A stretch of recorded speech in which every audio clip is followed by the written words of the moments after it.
का आ जाएगा यहाँ पे ही, उसके बाद जी शुरू कर दीजिए। A very warm good morning to all the dear students who have joined for today's counseling session. I'm Professor Tanuja from University Department of Botany, and I will be continuing my lecture which I was giving in the counseling session for BBY CT 133, where there are 4 blocks to be covered. In yesterday's class, in BBY CT 133, Block 1, we had introduced the topic where it was Introduction to Plant Ecology. And in yesterday's class, we understood what is the historical development leading to the concepts of ecology. We also talked about subdivisions of ecology. We talked about the hierarchy, the relationship of ecology with other disciplines of biology.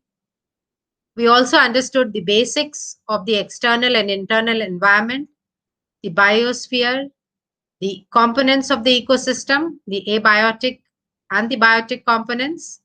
We also appreciated what is population and then how population contributes to the community. We also appreciated in last lecture that there are interactions going on within the different species that are existing in a community that can be positive, negative, or these interactions affect the other, but one is benefited, one is unaffected. So you have commensalism and amensalism, where one is benefited, the other has got neither benefit nor harm, and amensalism, where one harms the other. So such concepts of interaction where we understood that there could be study at the individual level, it could be at the community or a group level.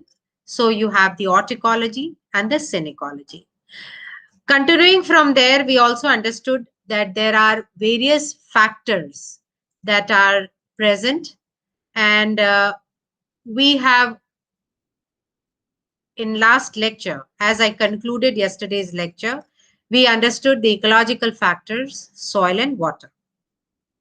So today, as I address you in your counseling session for BBYCT Block 1, I continue with the ecological factors, where I'll be talking about soil and water.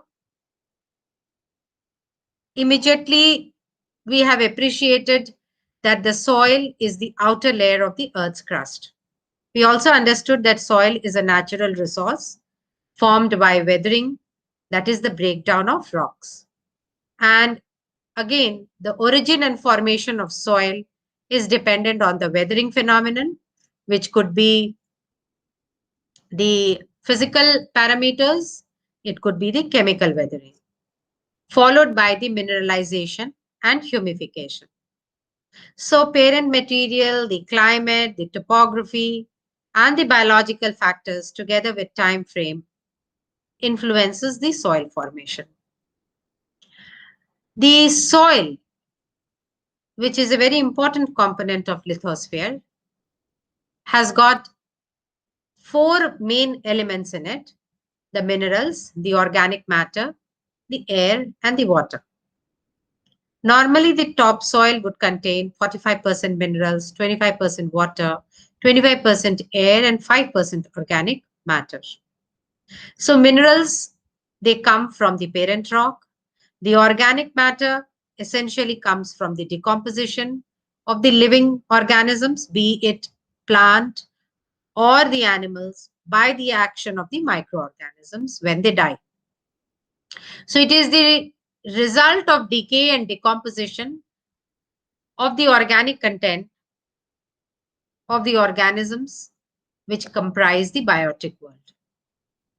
Air and water would occupy the pore spaces that are present between the solid soil particles. So normally, if we have a soil which is very saturated by water, little air will be available. So it is the capillary spaces between the soil particles which is dependent on the texture and structure of the soil.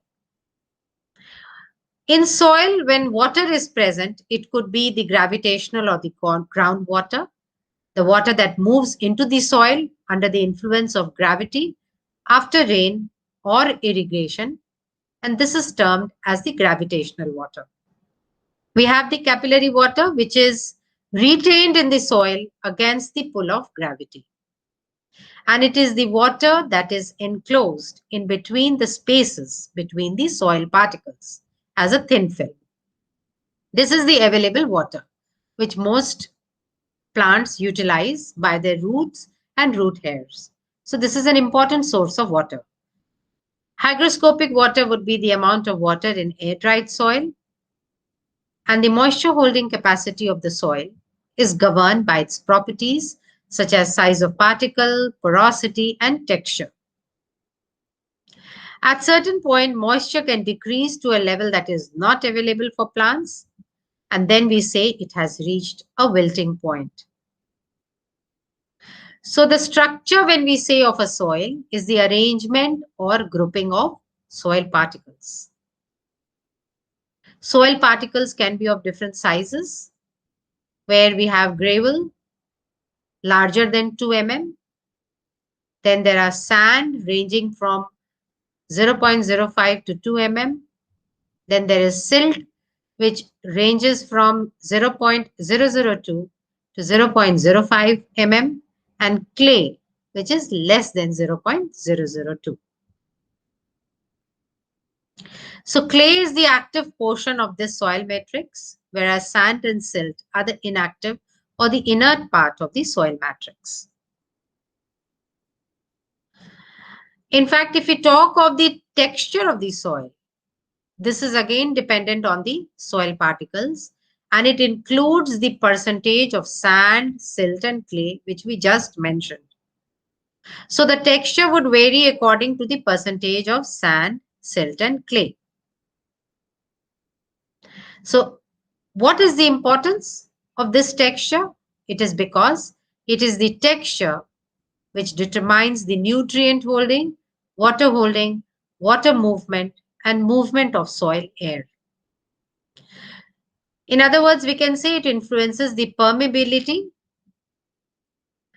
and generally there is a decrease with decreasing particle size. So a well-developed granular structure would facilitate aeration and water movement, and hence it is of importance. If we see the soil, there are different layers to the soil, and this is called as soil profile. So up till now, we appreciated what is soil, how the soil originates, what are the factors which influences this origin of soil, what is soil structure and soil texture. Now we come to what is soil profile. A soil profile is a physical and chemical description of the layers, which are called horizons, that makes up the soil, from the surface to the depth. These layers are formed and are well differentiated from the original parent material, and they have some characteristic properties. This system was developed by the US Department of Agriculture, which is also called as USDA, and the layers in the soil profile are the horizons. Typically, the topmost is the O layer, the organic layer, which is dominated by the organic material. It will include litter and the humus. The litter is those debris which have fallen on the topsoil, and humus is after the decomposition has begun. This horizon is not very well present in cultivated soils because it gets, or in artificial systems where you have lawns and eroded soils, because the top layer would keep getting modified. Then comes the A layer. The mineral soil horizon present at the surface below the O horizon is referred to as topsoil. It contains a mixture of organic matter that has come from the O layer and mineral components from the base. It has relatively good amount of organic matter and it supports plants and microbial growth.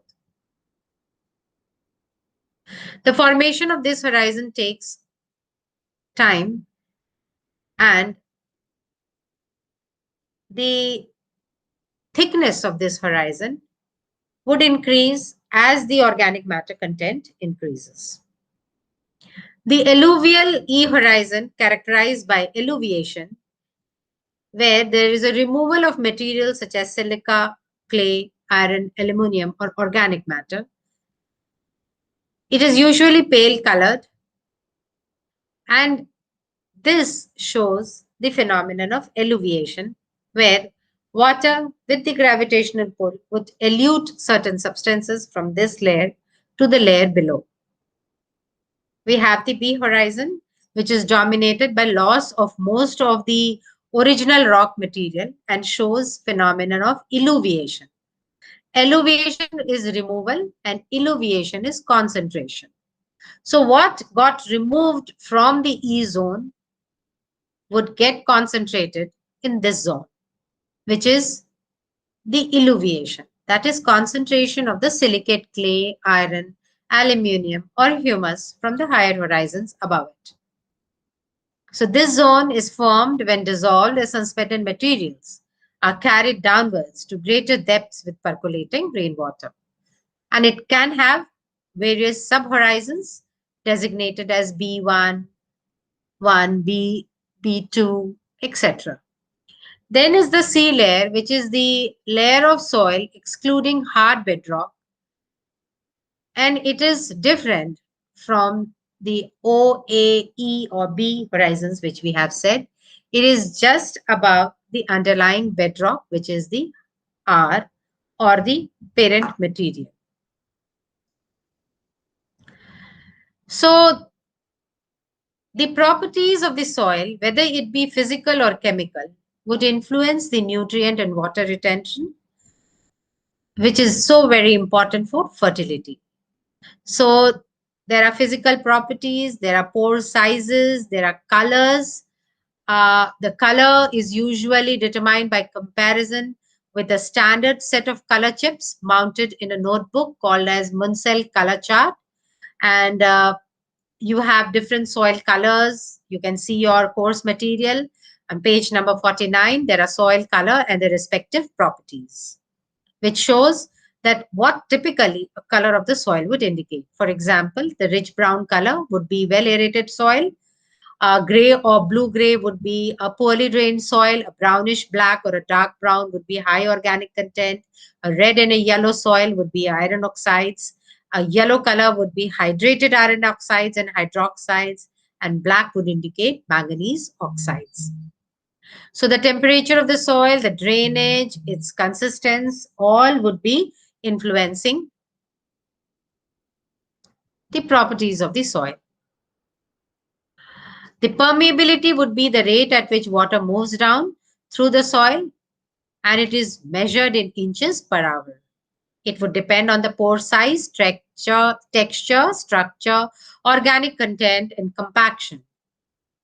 Similarly, the odor would be the indicator of wetness, and there is a water holding capacity, which is the amount of water the soil can hold against the flow of gravity and is called as the field capacity. The maximum amount of water that the soil can hold is called water holding capacity.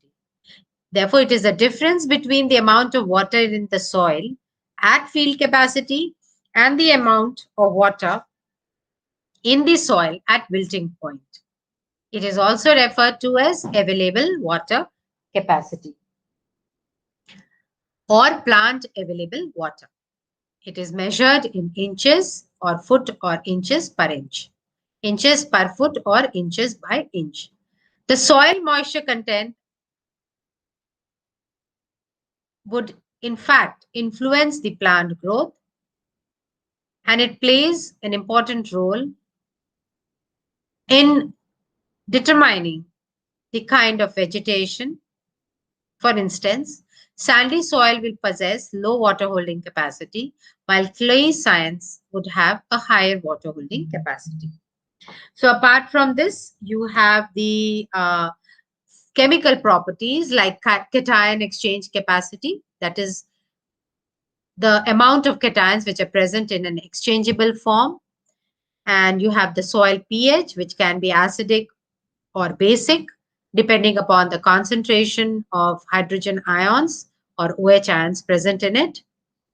The pH scale would be 0 to 14. Values below 7 are acidic and above 7 are alkaline. Then the soils have been differentiated into different types depending upon the basis of their origin and relationship with the parent rock. There could be residual if the soils are formed at the same site where the weathering of the parent material that has taken place, that is in situ. Transported if the soils are formed from the weathered material, which is transported and deposited away from the site of origin. Based on this, it could be collovial, that is, soils that are formed from material transported by pull of gravity or by landslide. Alluvial, if it is due to running water, such as floodplain, river terraces, and delta.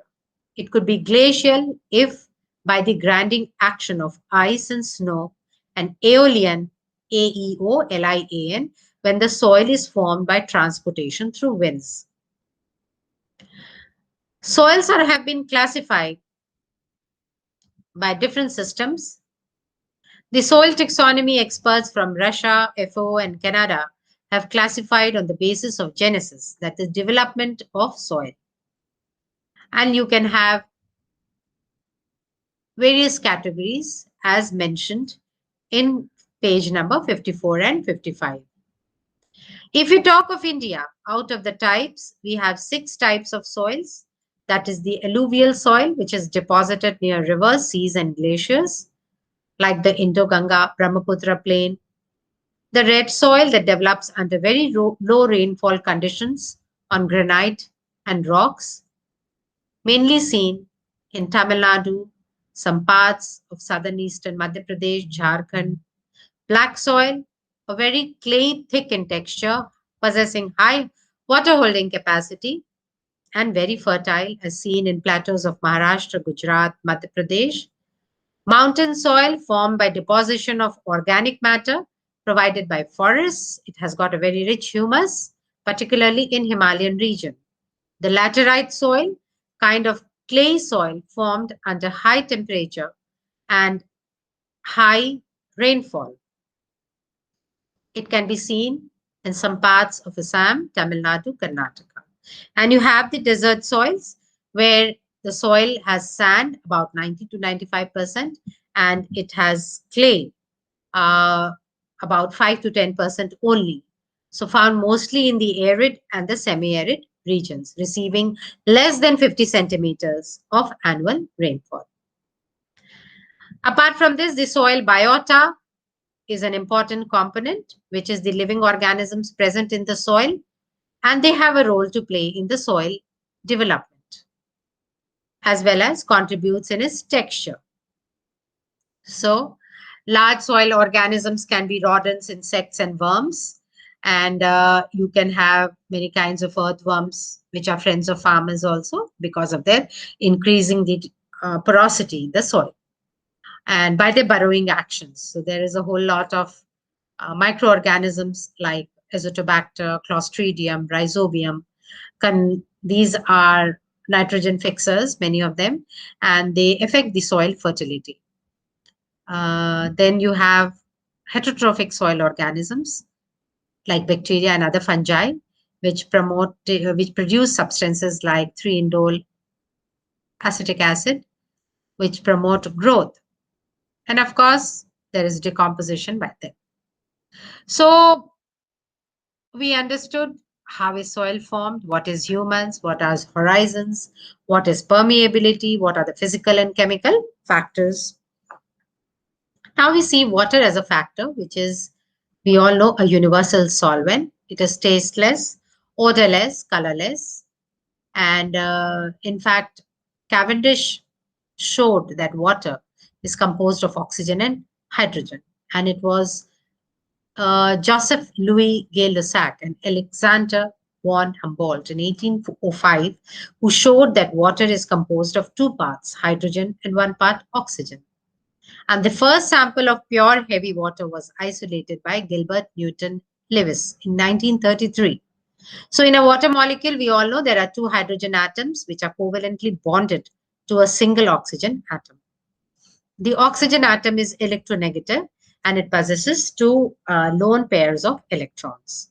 So the angle between the hydrogen atoms and oxygen is 109.47 degrees. You can see all this on page number 57 of your course material that has been provided to you. So states of water can be liquid, it can be gas or solid, but liquid is the most common one. And it remains as a liquid because of oxygen, which is an electronegative in nature. The solid phase we all know is ice, and the gaseous phase is water, vapor, which can be steam also. Sometimes we say that water is also present as a supercritical fluid, which is its fourth phase. However, it is not very common. At a specific critical temperature and pressure, the liquid and gas phases merge to one homogeneous fluid phase. So supercritical water is the hot water occurring naturally in deep hydrothermal vents in ocean floors. Water can be in different forms. It can show precipitation, that is interchange of water between Earth's surface and atmosphere is precipitation, which can be rain, it can be snow, it can be hail, it can be dew, and it can be sleet, that is the ice pellets. If we see the global distribution of water, it is distributed across various regions of the earth, with oceans covering roughly 70% of the area of the earth. And because of which, from the appearance of the planet, it appears blue if you observe it from the space, and it is referred to as a blue planet because they reflect the blue light. Water is abundantly present. The total volume of water on Earth is estimated around 333 million cubic. It is around 333 million cubic composition, 333 million cubic miles. Bolo? Average salinity is 35%, and this is equivalent to 34 grams of salts dissolved in 1 kg of seawater. Or we can say 35,000 mg of salt ions dissolved per liter of seawater. The ratio of salt water to fresh water on Earth is around 40 to 1. That means we have a lot of salt water. More water is the marine environment. Fresh water is defined as the water with salinity which is less than 1%. That of the oceans, that is below around 0.35%. Is rivers and lakes would provide an excellent source of fresh water. So salt content is very low here. And you have the surface water that includes, we have the lentic system and the lotic system. You have the freshwater bodies like the lakes, the ponds, the rivers, and the streams. And you have the groundwater also. So apart from this, we can have aquifers, which are commonly drilled and have wells installed in them to provide water for agriculture and personal use. So groundwater mainly comes from 3 sources, which is today so vital to understand, because you must know that it is the groundwater, which is an important part of the water cycle, and the surface in the atmospheric water would go underground through rainfall, rivers, and lakes. In fact, it is reported by Morris et al. In 2003 that groundwater systems provide 25 to 40% of the world's drinking water. So it is important to replenish this, not overuse it, and use it judiciously. The meteoric water, the connate water, and the magmatic water all contribute to the groundwater. If you see water and its properties, so you have the physical properties, like you have the high boiling and melting point, the specific heat, the energy used for heating water by 1 degree Celsius would be called its specific heat. And it is around 4.1814 joules. The miscibility, because it is a good solvent because of high polarity. The latent heat, which is the enthalpy and is defined as the amount of energy required to melt ice from minus 160 degrees Celsius up to its melting point, or to heat the same amount of water by about 80 degrees Celsius. Then the density, which is about 1 gram per cubic centimeter, and it varies with temperature, the vapor pressure, the pressure at which water vapor is in thermodynamic equilibrium with its condensed state. The electrical conductivity, the cohesion and adhesion. When water molecules stay close to each other because of hydrogen bonds, then this is called as cohesion. Water molecule also has high adhesion because of its polar nature. That is, water forms a thin film on extremely clean or a smooth surface such as glass. This is because strong molecular forces between glass and water molecules are existing, and this is the adhesive force or adhesion. Then water has high surface tension in comparison to other liquids. It is the cohesive forces between water molecules that lead to high surface tension, and it exhibits capillary action, that is, the property when water rises into the narrow tube against the force of gravity. Apart from this, there are some chemical properties like the geochemistry. Water leads to weathering of rocks. The acidity, pure water has a concentration of hydroxide ions equal to that of the hydronium ions or hydrogen ions, which gives it pH of 7 at 298 K. However, the dissociates, water possesses a capacity to absorb the carbon dioxide from the atmosphere to form carbonic acid, and this dissociates to form hydrogen ion and bicarbonate ion. The dissociation of carbonate ion produces hydrogen ion, and the abundance of hydrogen ion gives the measure of acidity. In other words, more is the number of hydrogen ions, more acidic is the solution. So you have the acid-base reaction because water is amphoteric. It has the ability to act as either an acid or a base in chemical reaction. There is a redox reactions going on because water contains hydrogen, which has an oxidation state of 1, and oxygen, which has an oxidation state of 2. So it can oxidize chemicals such as hydrides, alkali metals, and some alkaline earth metals.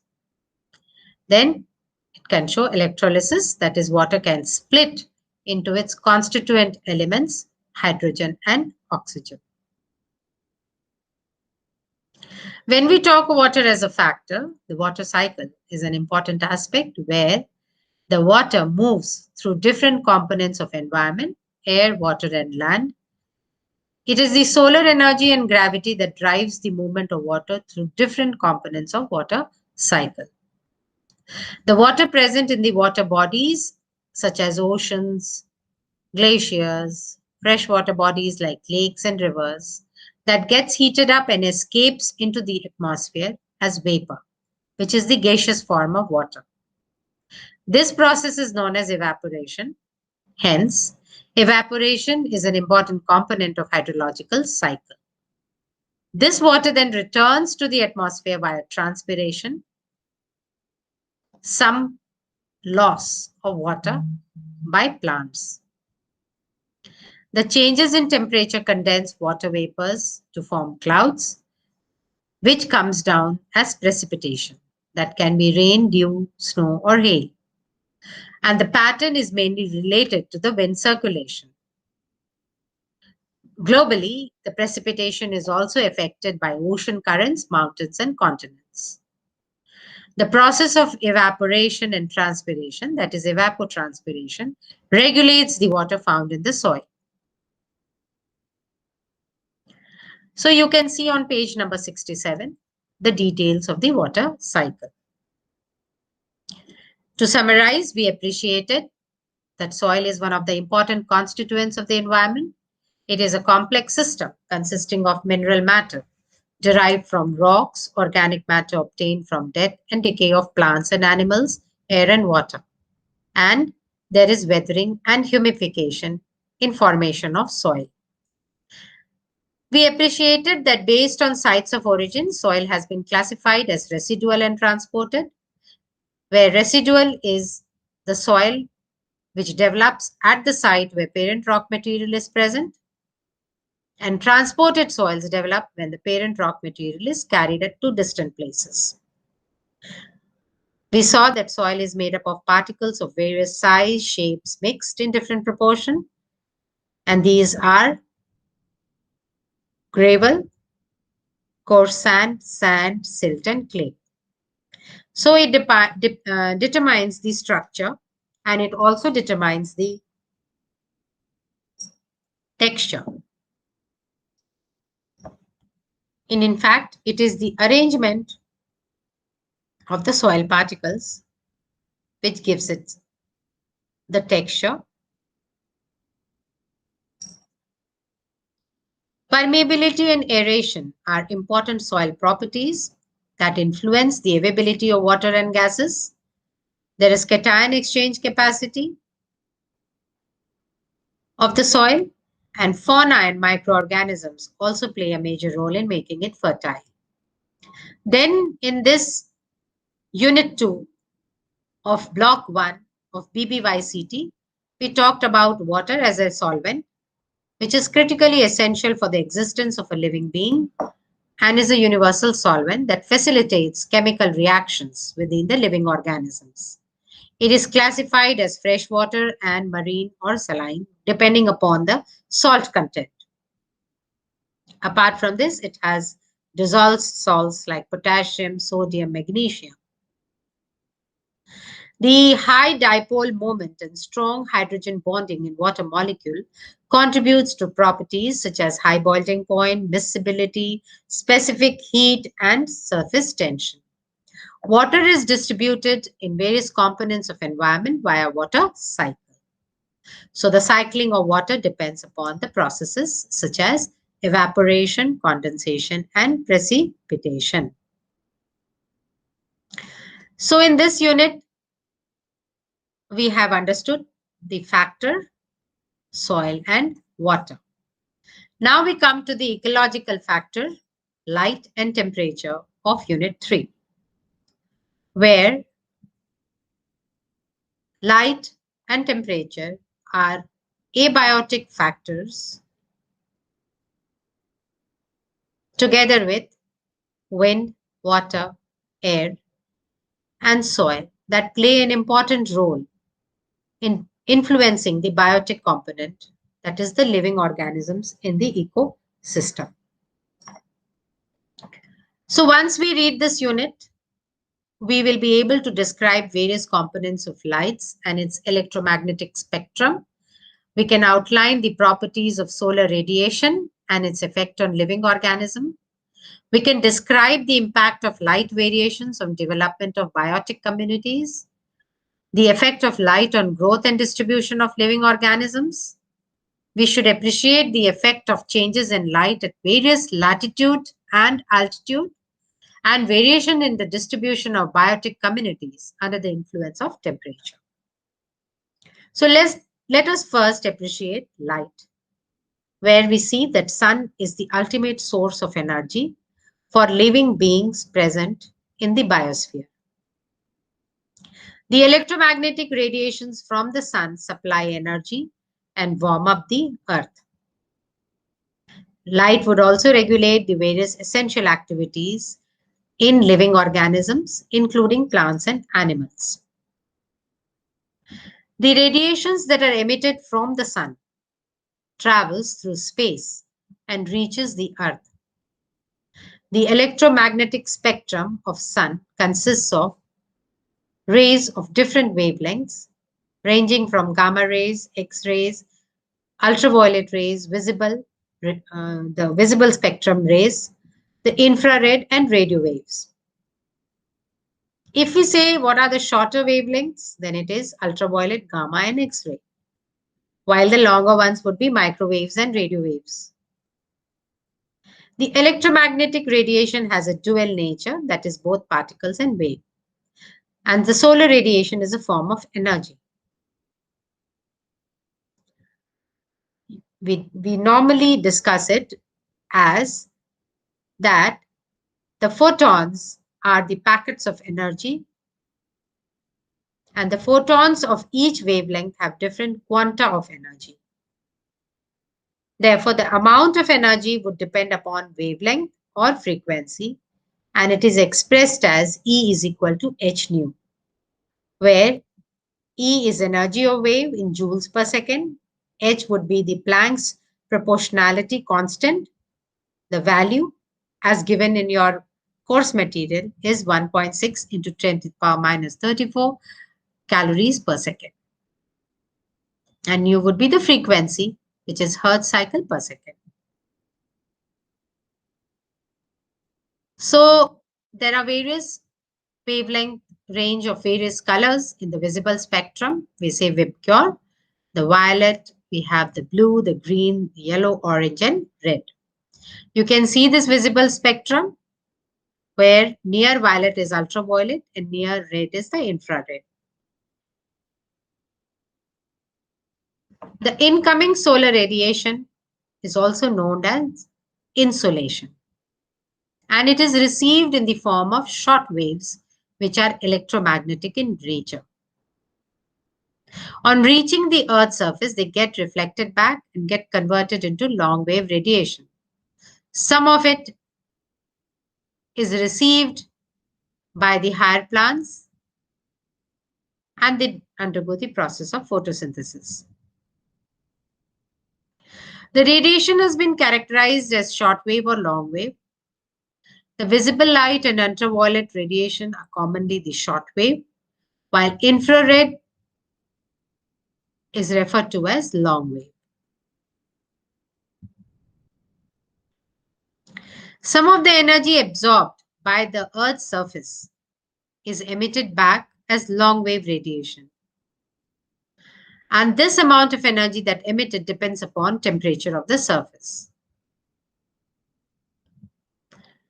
The absorbed radiation keeps the surface temperature warm, as the gases present in the atmosphere do not allow the radiation to easily go back.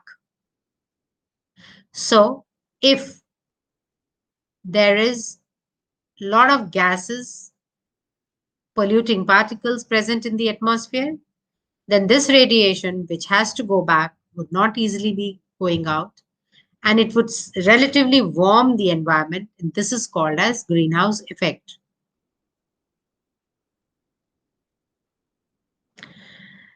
And of course, if it increases, then ultimately it leads to global warming.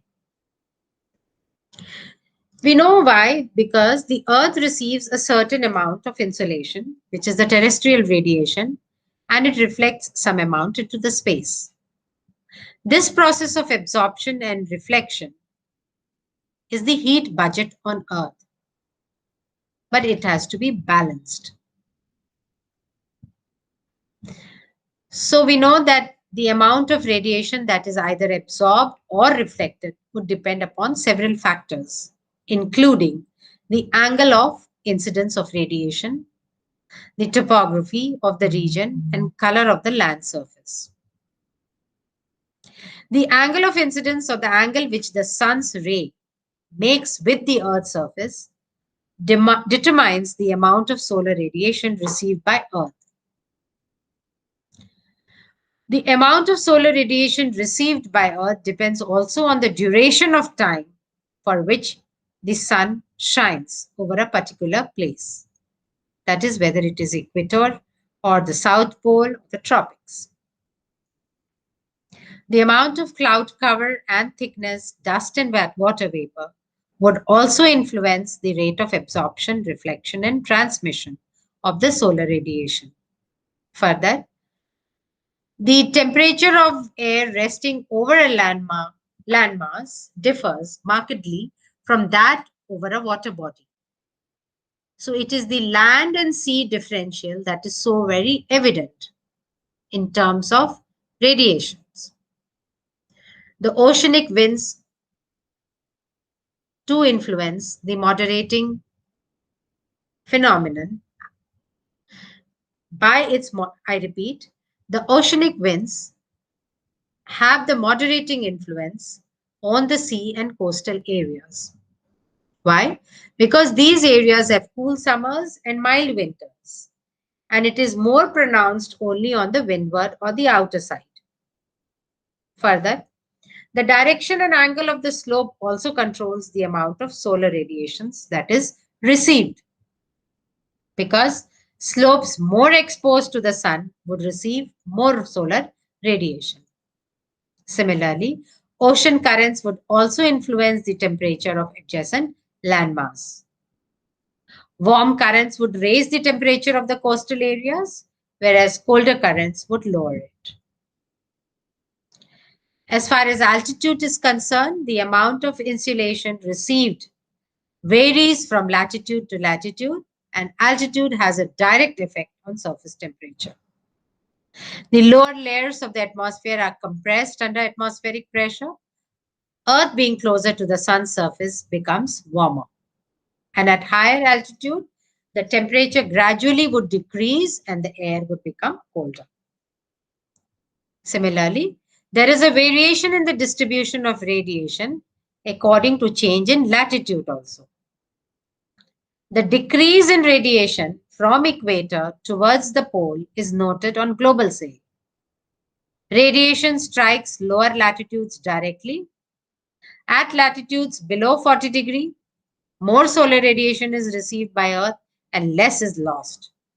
At higher latitudes, the incident radiation of low intensity falls obliquely on the surface, travels through the atmosphere, and spreads through a greater area. There are some periodic variations that can be seasonal as well as diurnal. The rotation of Earth leads to variation in the amount of radiation reaching the Earth. And there are seasonal changes. Earth travels around the sun in an elliptical plane. Earth rotates about an axis tilted to an angle of 23.5 degrees that passes through north and south pole, giving brightness of day followed by darkness at night. So this is a diurnal cycle. The sun rays do not fall vertically on all parts of the Earth due to inclination at an angle of 23 degrees. So you have the equinoxes, March 21, and autumn equinox on September 22, where the sun is directly overhead at the equator. At this point of time, equator region receives highest amount of shortwave radiation. And every place on Earth would receive 12 hours of each day and night. So there are Tropic of Cancer and Tropic of Capricorn, where again these periodic variations are so evident. The variation in light affects the global distribution of living organism, and that is why we are studying it.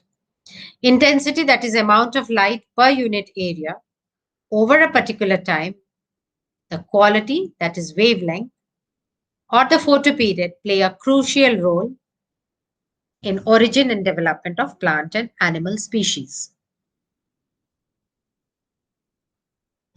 Because this variation in light in the terrestrial ecosystem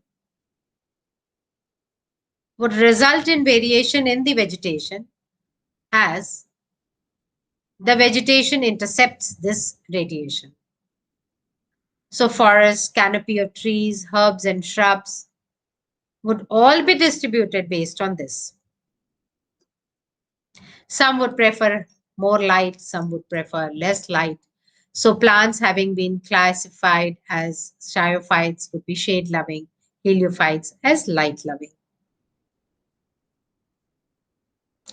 Various activities of living organisms are regulated by light, and hence it is so important as a factor.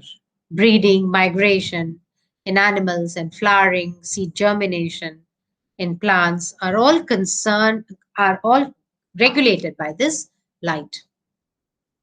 Some plants show behavioral phenomenon called photoperiodism, that is light governed periodism. And they are long day plants, short day plants, and day neutral plants. The responses to temperature is another important abiotic factor crucial for existence of living organisms other than light. Temperature shows variation from region to region depending upon the topography, latitude, and longitude. So it is the geography of the region which has a considerable influence on the temperature, and there is a gradient. Variation in temperature on Earth occurs from changes in incoming solar radiation and distribution of land and water masses. So physical factors such as movement of wind, water, direction of slope of hills and mountains also would be influencing the temperature. So there is altitudinal variations, which is so evident, and latitude, altitude, distance from the sea, surface features and landscapes are some of the important factors. There could be a horizontal distribution and there could be vertical distribution of temperatures.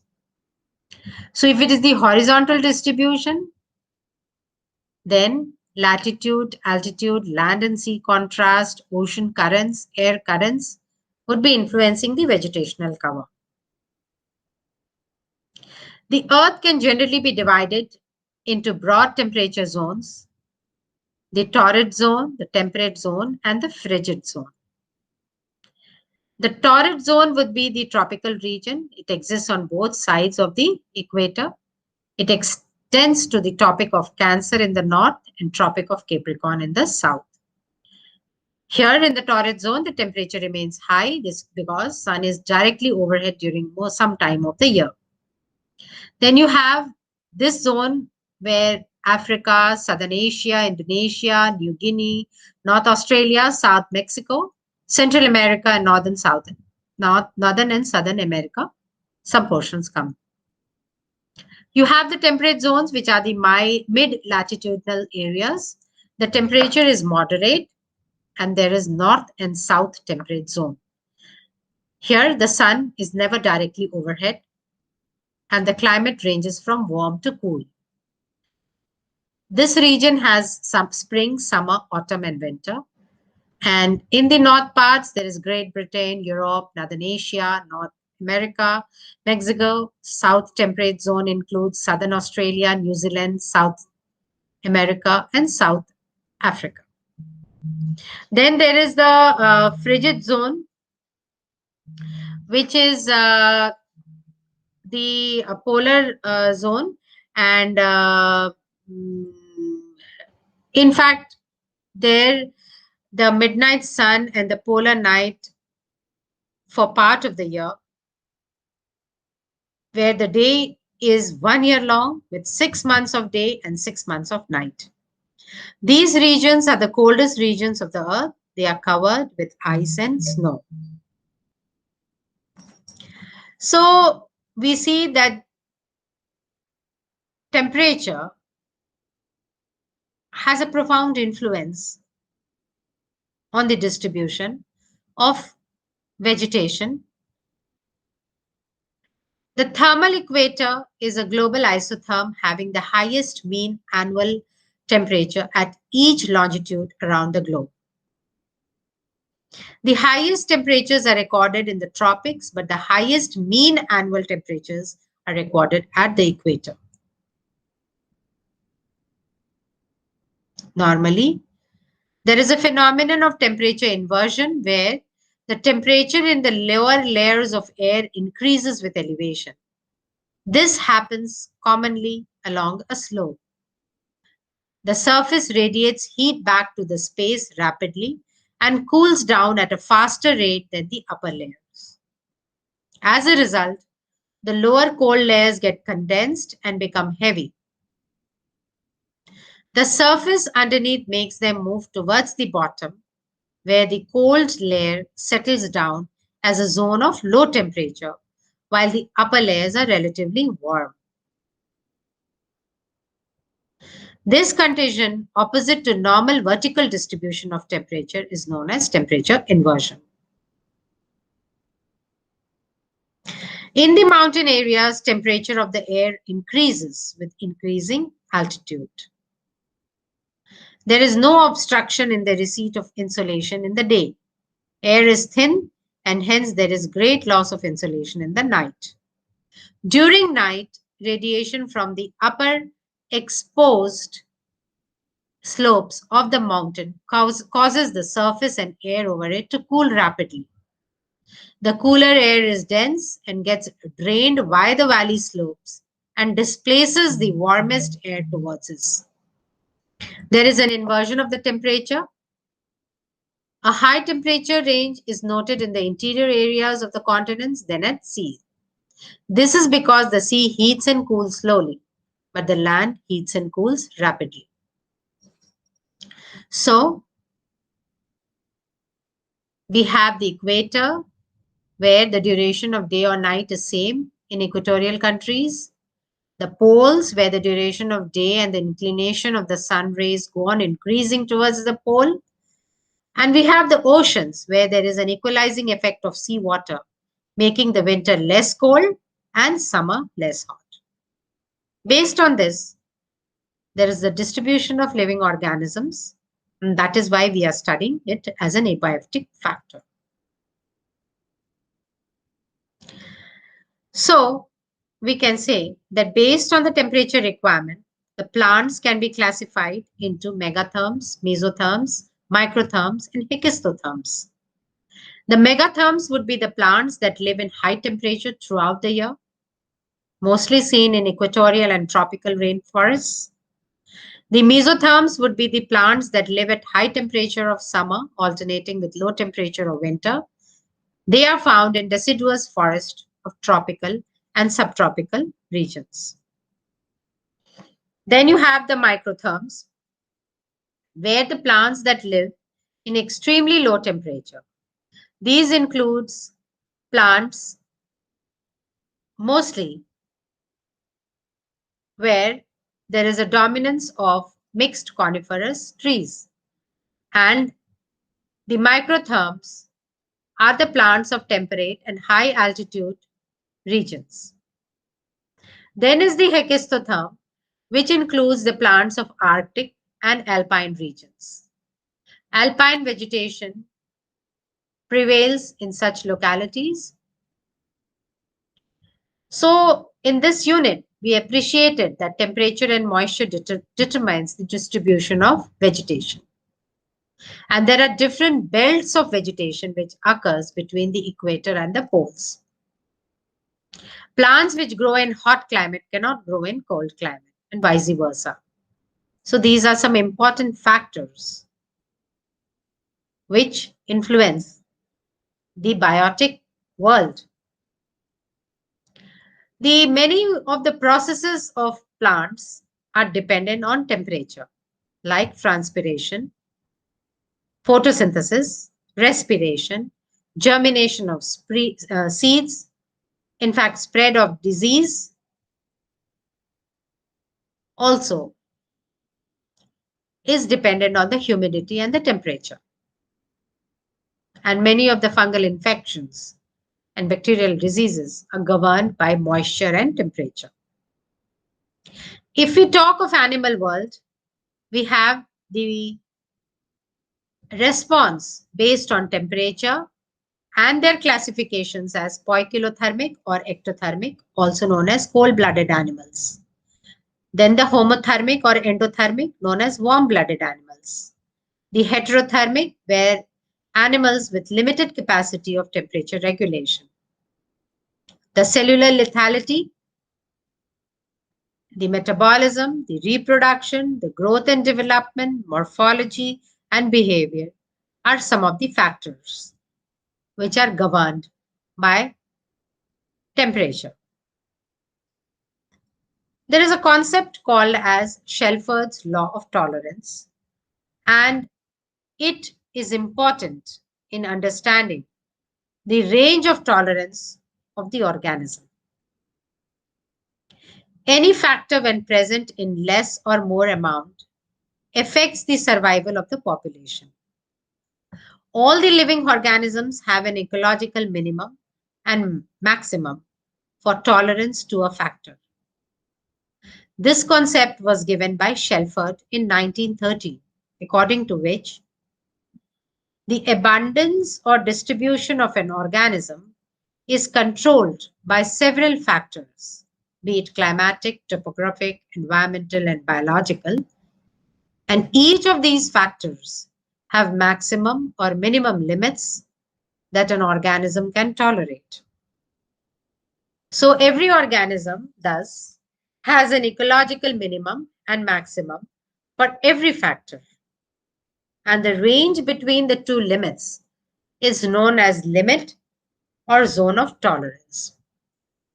The range of minimum and maximum limit signifies the tolerance capacity of that organism. For example, soil nutrients can be important for growth and development of plants.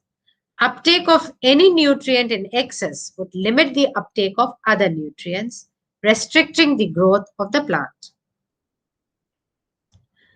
Every environmental factor has two zones, the zone of tolerance and the zone of intolerance. Zone of tolerance would mean that this zone is favorable for the growth and development of the organism, and it can be subdivided into optimum zone, critical minimum zone, and critical maximum zone.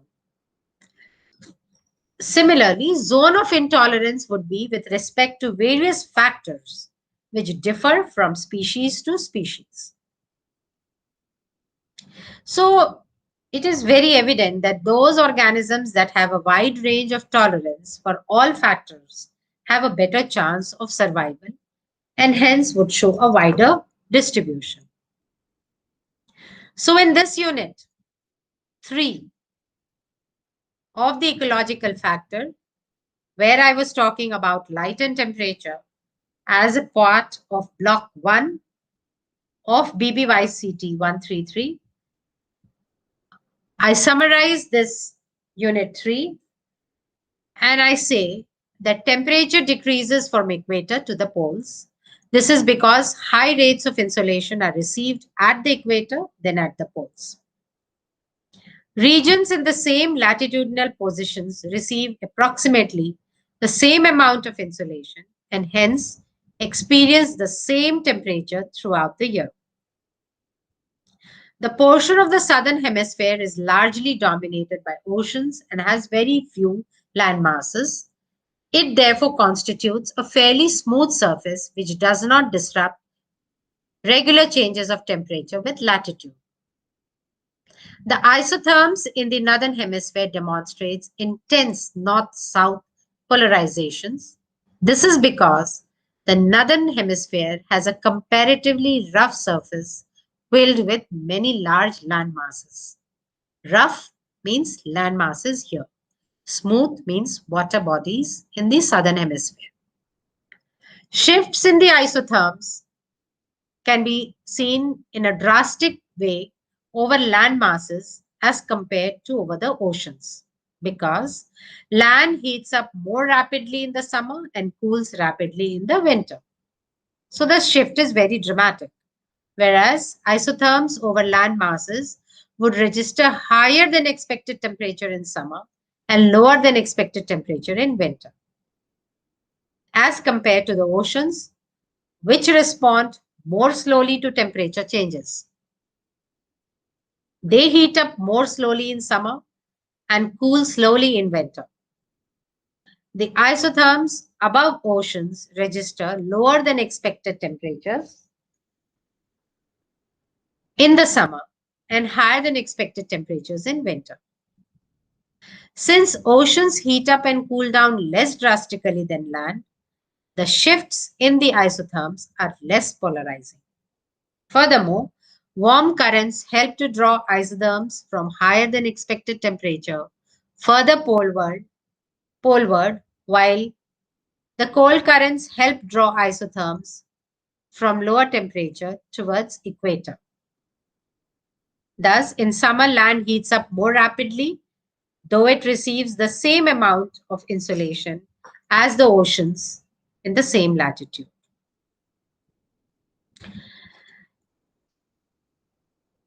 We have appreciated that the Earth receives the insolation in the form of solar radiations. And we also understood that there are short day plants, long day plants, there are megatherms, mesotherms, poikilothermals, homothermic, etc. in animal world also. So with these concepts, we now come to our unit 4 of block 1, which is adaptations of hydrophytes and xerophytes. In this unit 4 of BBYCT 133, we are going to understand the term hydrophyte and xerophyte. We are going to list the various features of hydrophytes and xerophytes, the types of hydrophytes and xerophytes, and the ecological significance. So if we see the term hydrophytes, we can appreciate that these are plants that live in water. They are adapted to living in aquatic environments, and they can be seen in ponds, rivers and streams, lakes, wetlands, and other aquatic environments. They have developed adaptations for their survival in this aquatic environment. They can either float or remain fully submerged or partially submerged in the water bodies. So if we see that the main emphasis in their classification has been on the manner in which these aquatic plants have survived in the environment. And it was Arbour in 1920 who characterized aquatic organisms into two groups, rooted and non-rooted. Further, Dansreau in 1945 characterized aquatic forms into Helophyta and Hydrophyta. Then, on the basis of attachment of plants to the soil, Luther in 1949 classified it into haptophytes, plants which attach to the substrate like algae, lichens, bryophytes, and angiosperm; rhizophytes, that is plants in which the basal part penetrates the soil or the substrate in which they grow; planophytes, freely floating plants with submerged or surface floating photosynthetic organs like planktophytes. Rhizophytes have short stem and rosette of stiff leaves. Penfound in 1952 categorized hydrophytes into emergent, floating, and submerged type. And it was Tansley, the British ecologist, 1949, Spence 1964, and Sculthorpe 1967, who classified vascular hydrophytes based on this recognition. Some are free-floating plants that float on the surface of water. The roots are absent or poorly developed. They are not attached to the soil surface, but they float. And these plants have rosettes of aerial floating leaves. The anatomy shows reduction in assimilatory tissues like Salvinia, Eichhornia, Pistia, Trapa, Wolffia, etc. Then there is the floating submerged plants, where the foliage or the leaves are submerged in water. The plants are heterophyllous, that is, submerged leaves are present along with floating leaves. The leaves are ribbon-like, filiform. They are found at the depth of about 12 meters, and the reproductive organs are either aerial floating or submerged. They can be coalescent, stoloniferous, or thelloid. Then is the rooted submerged plants, where the plants are completely submerged and anchored to the substratum. The plants possess long internodes, no palisade parenchyma, and examples could be Vallisneria, Hydrilla, Potamogeton, Najas, etc. So plants that grow in shallow water with their underground parts in plants, water or water-saturated soils are called as emergent plants. The shoot grows well above the surface of water. These are also known as marsh plants or helophytes, like Rhizophora and Avicennia. And roots of vascular hydrophytes live and grow normally in low oxygen conditions, so they can grow in still water and wet soils. Heterophily is one of the characteristic features where there are two or more distinct types of leaves in a single individual. Normally, the reproduction or the dispersal of seeds and fruit occurs in water, and it is the water currents that carry the seeds, fruits, or the propagules, we can say. When flowers are present, if at all, fertilization would take place at or above the surface of water. Hydrophytes also exhibit the phenomenon which is known as pseudo-vivipary, where the hydrophytes of the family Elasmaceae show pseudo-vivipary, and the vegetation propagules replace some or all the sexual flowers in the inflorescence. The submerged hydrophytes bear plantlets in place of flowers all along the axis of their inflorescence. It can be seen in Sagittaria and Potamogeton, where small tubers at the end of stolons on lateral branches can be seen. Production of gemiparous buds from the foliar tissue has also been reported in some species of hydrophytes. The buds arise at specific meristematic regions in the leaf lamina, and a single leaf bears several such buds, each capable of developing into a plantlet or bulbil, which may either drop off or become independent when the leaf decays. Some important adaptations that can be seen in aquatic plants are: in free-floating plants, leaves are flat and contain air spaces that give the plant buoyancy, allowing the leaves to float on the surface of water. It has thin layer of epidermis, as the neem conserve their water. Roots are poorly formed or absent. Root hairs are absent. Stem is long and slender and flexible in the submerged plants. Leaves differ depending on their submergence in water, how much they are submerged. The gases diffuse from the leaves into the parenchyma of the tissue. So gaseous exchange is important for meeting the oxygen requirement of cells. In some hydrophytes, the leaf petiole or the base, which is there, there is a bladder-like swelling, as you can see in Trapa and Pistia. Leaf and stem cells possess intercellular air spaces called lacuna or aerenchyma, which are small air pockets present in the cell and assist in the exchange of gases. The vascular system, the xylem or fluent tissue of the stem and roots in hydrophytes, is not very well developed, and the cuticle and stomata are absent, particularly in the submerged forms.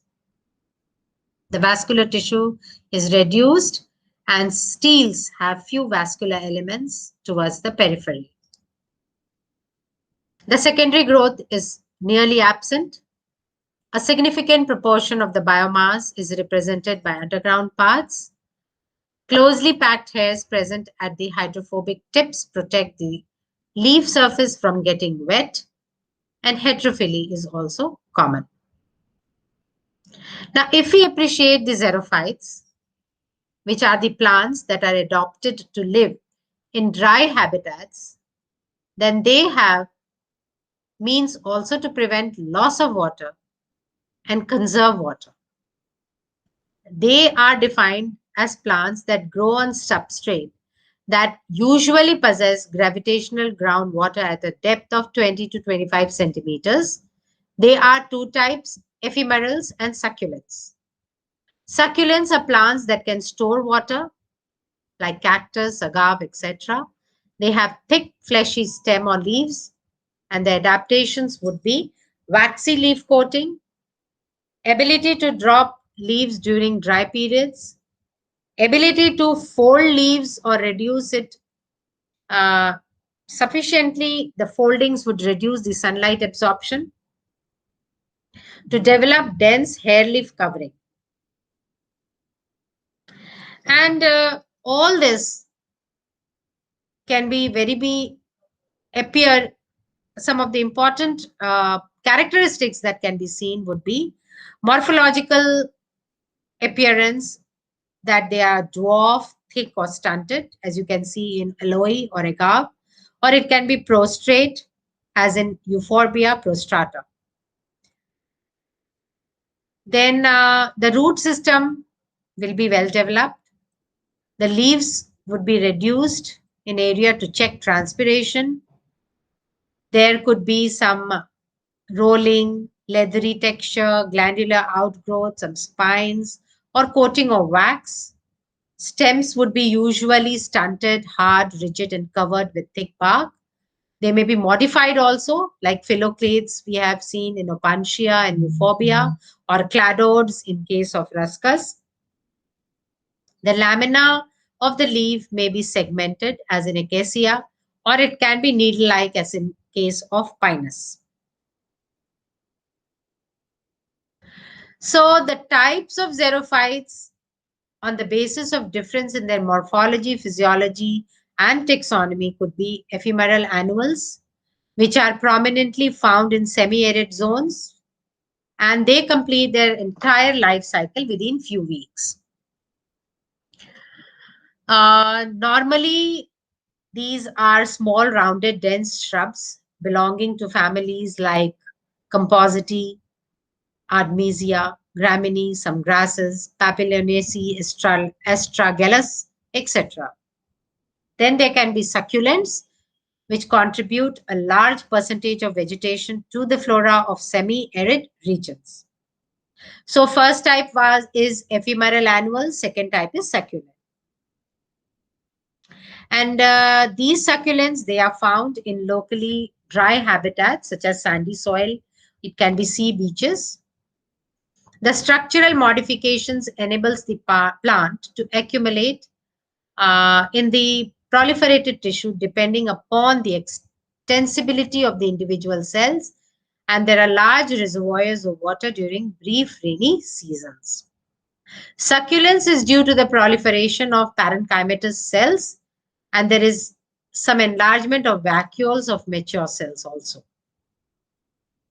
So the succulents such as cactus can survive many rainless months, and again they can replenish their water supply during the following rainy season, if at all there is a precipitation. So members of Euphorbiaceae, Portulaceae, like agave, aloe, sedum, etc., are common. Many cacti are unique among all types of desert plants in having shallow but vast roots, enabling them to absorb superficial water quickly. So you have examples of plants like Nagfani or Opuntia dilini, which is a succulent xerophyte. Here, the function of photosynthesis has been taken over by the stem in absence of leaves. And the stem is flattened and green, which is referred to as a phylloclade. It is thick and fleshy due to storage of water, and the leaves have been modified. So the phylloclades have thick cuticle and sunken stomata. And then there is non-succulent perennials like xerophytes, which are drought-enduring plants. These non-succulent perennials can successfully endure long and continuous dearth of water. And in fact, these plants like Acacia nilotica, also called as keker or babool, possess extensive taproot system. The stem is very thick, erect, and covered by brown corky bark in the older parts. The leaves are compound, they are stipulate and bipinnate. The pinnules are small and oval, and the stipules are modified into spines to reduce transpiration. And it also is to prevent the animals from grazing it. So some of the morphological and physiological characteristics that would help the plants to withstand this drought conditions would be the desert plants should have considerable high dehydration, which is the tolerance of the plant to the protoplasmic desiccation. And it should have absorptive capacity, it should have high osmotic pressure of the cells, the ability to reduce transpiration rates, and the reduction in size of the leaf blades. The changes in size and shape of the cells can also be seen. As far as the metabolism is concerned, it changes so that there is no desiccation. The thickened cell walls, formation of protective coverings might be all for preventing the lack of moisture and hence the preservation of its metabolic activities. So in xerophytes, conducting vessels and heavily thickened vessels are more numerous.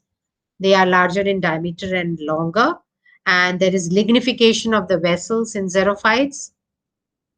And these adaptations are definitely benefiting these xerophytes to survive the conditions, xeric conditions, where water is less in amount.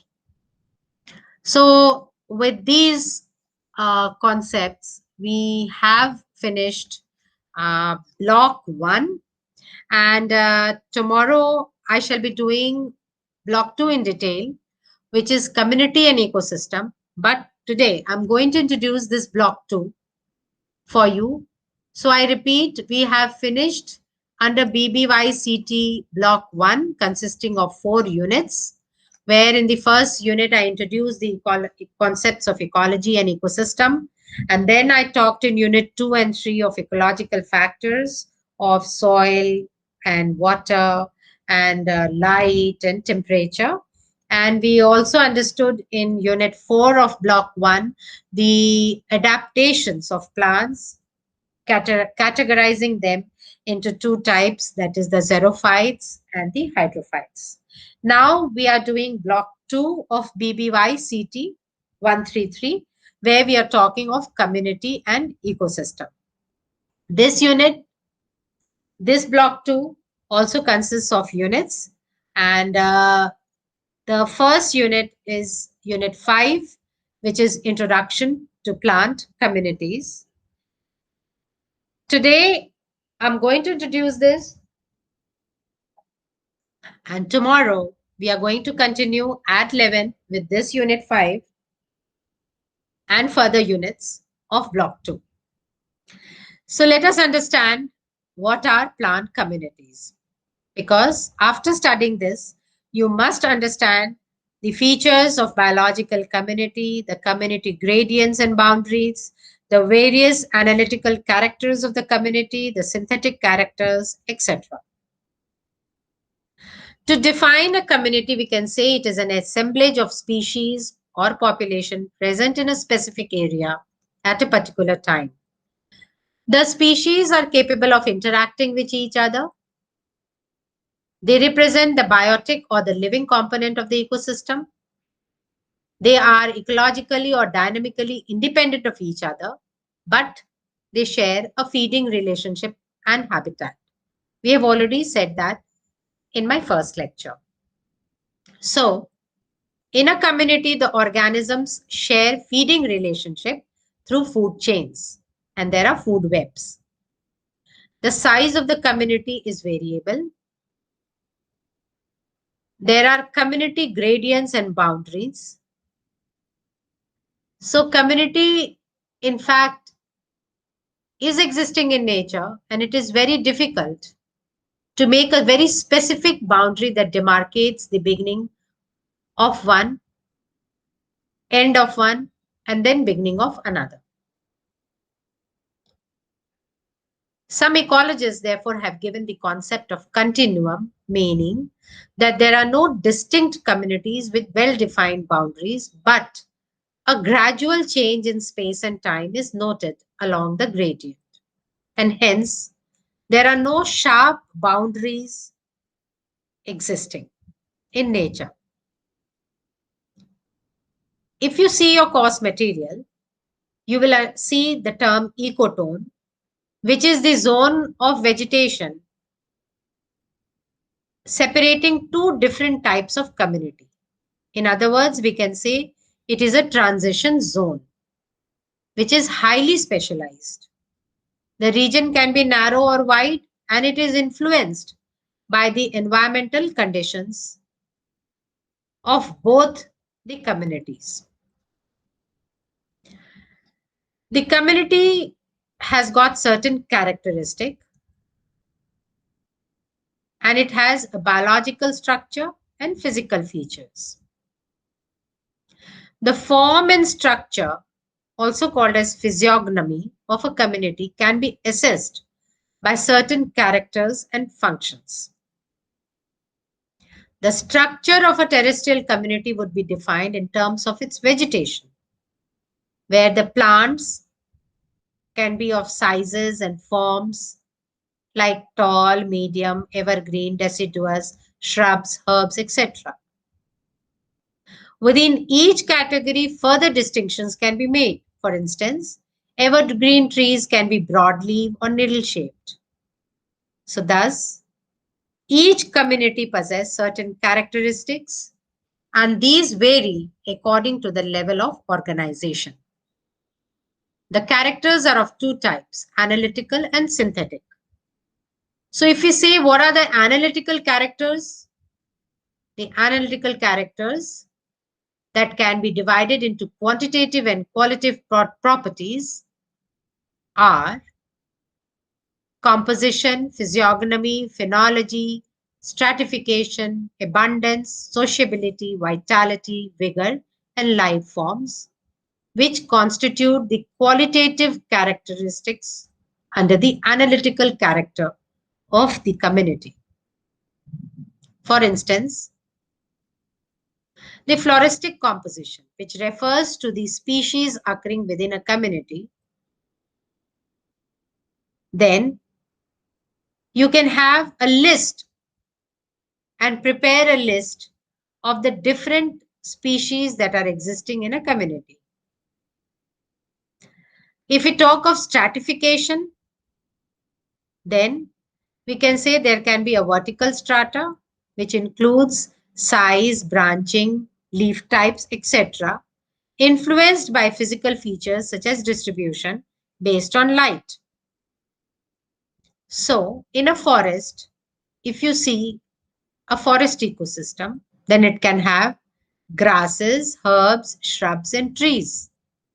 There would be a canopy layer, there would be an understory layer, a shrub layer, and a ground layer consisting of grasses or the forest floor. So, this is the stratification of vegetation. If we see a stratification in terms of aquatic ecosystem, then we can have an epilimnion and a hypolimnion with in between thermocline. The upper layer would be the epilimnion, which has a free layer of circulating water with uniform temperature. Then is the metalimnion, characterized by a thermocline, that is rapid decline in temperature. And third layer would be a hypolimnion, which is the deep layer having low oxygen content and mud at the bottom. Stratification has a profound influence in supporting animal life. Similarly, you have periodicity when we describe a community, which is the phenology or the aspection, referring to the change in characteristic of community with seasonal pattern. That is, there can be a period of growth events, germination, development, flowering, fruiting, death. So, a study that would collect the data from the time of these events would be called a phenological study and is a calendar of events. And what you develop would be a phenogram. Each species would have a different phenology. If you say what is aspection, then it would be defined as the appearance of the community as a whole in different seasons. So, animals depend upon the plants for food and other requirements. Therefore, the activities of animals coincide with the times of activity in plants in a community. With these words,